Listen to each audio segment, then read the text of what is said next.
Crime time में बात एक ऐसे वीडियो की जिसने हर किसी को हैरान कर दिया, सोचने पर मजबूर कर दिया। मामला बिहार के गया का है। यहाँ लाइव मर्डर की वीडियो ने रोंगटे खड़े कर दिए। लोगों के पैरों तले जमीन खिसक गई, क्योंकि वीडियो में नजर आ रहे कुछ लोग पहले तो सामान्य रूप से बात करते हैं, लेकिन तभी हाथों में से कट्टा निकालकर और उस शख्स को गोलियों से भून देते हैं। एक तो नहीं, 5-5 गोलियां उसके शरीर में उतार देते हैं और उसके बाद हड़कंप मच जाता है। लेकिन सवाल खड़ा होता है कि आखिर ऐसा क्या हुआ जो ये हैवान हैवानियत की हदों को पार कर गए और उस शख्स को मौत के घाट उतार दिया। इस रिपोर्ट पे देख लीजिए। कैमरे में कैद हुआ लाइव मर्डर, बेखौफ बदमाशों का गोली कांड, बीच सड़क दनादन फायरिंग।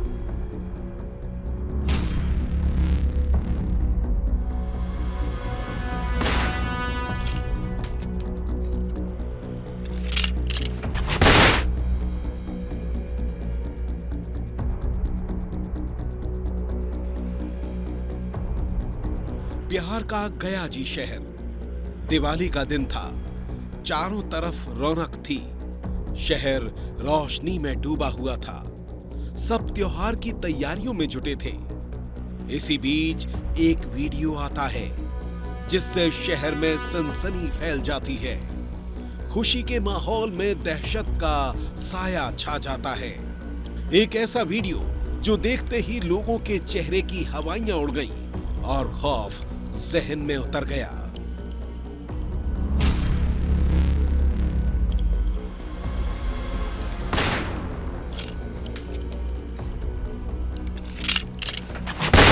अट्ठाईस सेकंड का ये वही वीडियो है जिससे शहर में तहलका मच गया।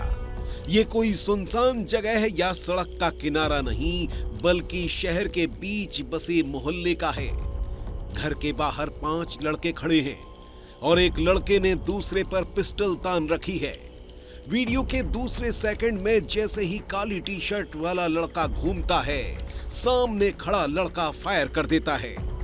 गोली हाथ में लगती है और काली टी शर्ट वाला लड़का जमीन पर गिर जाता है।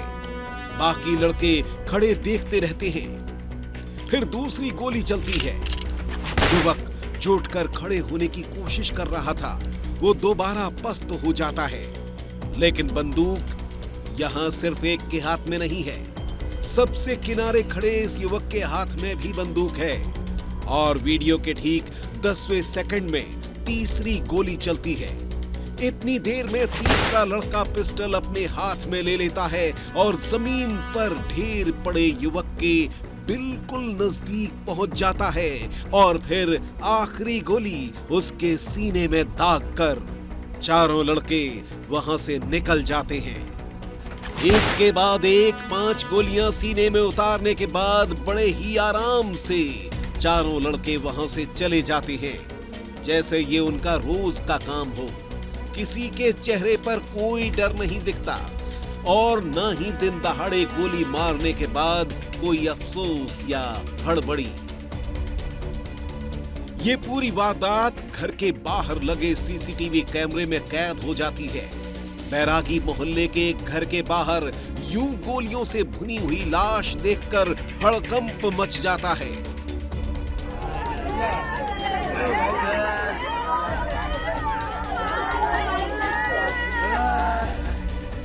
खबर लगते ही पुलिस मौके पर पहुंचती है और छानबीन शुरू करती है। युवक की पहचान 19 साल के सुभाष पासवान के तौर पर होती है। आखिर 19 साल के इस लड़के की क्या गलती रही होगी कि उसे इस तरह गोलियों से भून दिया गया? क्या सुभाष किसी गैंग के साथ जुड़ा हुआ था या फिर कोई पुरानी रंजिश थी जिसका बदला सुभाष का मर्डर करके लिया गया? सवाल कई थे और इन्हीं सवालों के साथ पुलिस ने छानबीन शुरू की। गाँव का एक लड़का है और जिसके की गोली मार से हत्या कर दी गई और इस दौरान से जब पुलिस की आई, अधिकारी है और घटनाक्रम की जानकारी ली और मृतक के डेड बॉडी को पोस्टमार्टम के लिए भेज दिया है और उनके परिजन के बयान पर अग्रिम कार्रवाई की जा रही है। पुलिस हर एंगल से जांच में जुट गई। पुलिस सुभाष के परिवार तक पहुंची तो पता चला कि सुभाष के पिता बीजेपी के नेता हैं और इलाके में इनका रसूख भी है। सुभाष के पिता उपेंद्र पासवान ने बताया कि दिवाली वाले दिन सुबह करीब 8 बजे उसके बेटे सुभाष को एक फोन कॉल आया और बेटा घर से निकल गया। उसके बाद बेटा तो लौटकर नहीं आया, लेकिन उसके मर्डर की खबर आई। पुलिस की तफ्तीश आगे बढ़ी तो पता चला कि सुभाष को जिसका फोन आया था वो बंटी कुमार का था। बंटी ने सुभाष को फोन कर बाहर आने को कहा। सुभाष ने भी नहीं सोचा होगा कि वो बाहर जाएगा तो कुछ ऐसा हो जाएगा। सुभाष जब घर के बाहर आया तो बंटी समेत 3 लोग घात लगाकर बैठे थे और बातचीत करते हुए अचानक पिस्टल निकाली और सुभाष को एक के बाद एक 5 गोलियां मारकर वहां से भाग गए। कल सवेरे 8 बजे 8:40 में मेरा बेटा को गोली मारकर हत्या कर दी गई है। बच्चा मेरा फोन करके बुलाया, वो सब गया, यहाँ पे घर पे ही था। रात को फोन किया, फोन करके बुलाया, गया और वहाँ पे 4 वो पहले से घात लगेले थे, गया और गोली मार दिया उसको। कौन लोगों? उसमें पहचान आ गया है, कुछ तो मोहल्ले का ही है कि एक बंटी कुमार नाम है, रंजीत पासवान का बेटा है और रंजीत पासवान खुद खड़ी होकर गोली जो फुटेज में आया है, खुद गोली खड़ी होकर मरवाया है। सुभाष को कैसे जाल में फंसाकर घर से बाहर बुलाकर मारा ये तो पता चल गया, लेकिन सबसे बड़ा सवाल ये था कि आखिर 19 साल के सुभाष की गलती क्या थी, उसे किस बात की सजा दी गई और इन 4 लड़कों ने गोली क्यों मारी? क्या इन लड़कों की सुभाष से कोई दुश्मनी थी या फिर किसी के कहने पर ये लड़के सिर्फ गोली मारने ही आए थे? और क्या इस पूरे गोलीकांड का मास्टरमाइंड कोई और है? और तभी एक नया एंगल आता है, सुपारी देकर हत्या करने का, और एक नया नाम सामने आता है, गया शहर के मेयर गणेश पासवान का। और हत्या यहाँ का जो मेयर हैं गणेश पासवान 5 लाख रुपया सुपारी देके हत्या करवाए हैं। इसको जो मेरा बेटा को मर्डर करने के लिए 5 लाख रुपया सुपारी जो है गणेश पासवान मेयर जो है यहाँ का, वो हत्या करने के एवज में उसको दिया गया था। सुभाष के पिता ने बताया कि उनके बेटे के मर्डर में गणेश पासवान का हाथ है और ये मर्डर उन दोनों की पुरानी रंजिश का नतीजा है। तो पुरानी रंजिश में गणेश पासवान ने उपेंद्र पासवान के बेटे को गोली मरवा दी। पुलिस को उपेंद्र पासवान ने जो कहानी बताई वो सुनकर सब साफ हो गया कि कैसे एक चुनाव और पद के लिए इस खौफनाक मर्डर को अंजाम दिया गया। पहले से उससे मेरा पुरानी रंजिश दुश्मनी चल रहा है, इसलिए कि अभी फिलहाल में मेयर का चुनाव हम भी लड़ रहे थे, वो भी लड़ रहे थे, हम विरोध करते हैं उनका। यही कारण है कि आज बेटा को मेरा हत्या करवा दिया गया। और अभी एक जाति का पासवान नहीं है, पासवान जाति का सर्टिफिकेट बना करके गया नगर निगम में काबिज है। इसका विरोध में हम लोग हाईकोर्ट में और SC/ST आयोग में हम लोग केस किया था।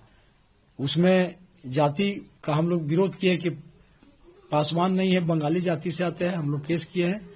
इस पूरे मामले में चारों आरोपी फरार है और पुलिस उनकी तलाश कर रही है। वहीं सुभाष के पिता के बयान के आधार पर गया नगर निगम के मेयर के खिलाफ IPC की धारा 302 के तहत मुकदमा दर्ज है। आरोपियों की तलाश को लेकर के लोगों में भी उत्सुकता है और ये डिमांड की जा रही है कि उनकी गिरफ्तारी जल्द से जल्द की जाए। देखना है कि इसकी गिरफ्तारी के साथ ही सुभाष को वो न्याय मिल पाता है या नहीं। चूंकि मारे जाने वाले सुभाष के पिता बीजेपी के नेता हैं और जिस पर मारने का आरोप लगाया है वो गया नगर निगम के मेयर गणेश पासवान हैं, इसीलिए मामला हाई प्रोफाइल हो गया है और शहर की गली गली में इसी हत्याकांड की चर्चा हो रही है। शहर में डर का माहौल है और सुभाष का परिवार भी डरा हुआ है कि कहीं ये रंजिश आगे ना बढ़ जाए और आगे कोई और अनहोनी ना हो। हम चाहते हैं, प्रशासन से गुहार ही लगाते हैं कि जो मेरा बेटा का हत्या किया है और करवाया है, जिसको मैंने मुदाले किया, उसको जल्द से जल्द अरेस्ट किया जाए और जेल में भेजा जाए। नहीं तो पूरा हमको भी कल हत्या करवा सकता है, इसलिए उसका पैसा बल है, धन बल है, उसके पास कुछ भी करवा सकता है। जब मेरा बेटा को हत्या करवा सकता है 5 लाख दे करके, तो हमको भी हत्या करवा सकता है। पुलिस ने घटनास्थल से खाली कारतूस और खून से सनी मिट्टी बरामद की है। आसपास के सीसीटीवी फुटेज खंगाले जा रहे हैं और चारों आरोपियों की पहचान के लिए छापेमारी की जा रही है। उम्मीद है कि जल्द ही चारों आरोपियों को गिरफ्तार कर सलाखों के पीछे किया जाएगा, ताकि कानून को हाथ में लेने वालों को सबक मिल सके। ब्यूरो रिपोर्ट, विस्तार न्यूज। लाइव मर्डर मामले में सवालों के घेरे में आए नेता गणेश पासवान, जिन पर कई गंभीर आरोप लग रहे हैं, लेकिन अब तक गणेश पासवान की तरफ से कोई सफाई सामने नहीं आई। अब ये देखने वाली बात होगी कि जांच पड़ताल की दिशा में आगे बढ़ते इस पूरे अपराध के बाद क्या गणेश पासवान कोई सफाई पेश करते हैं, या फिर इस पर मौन ही उनकी सबसे बड़ी पूंजी होती है। ये आने वाला वक्त बताएगा।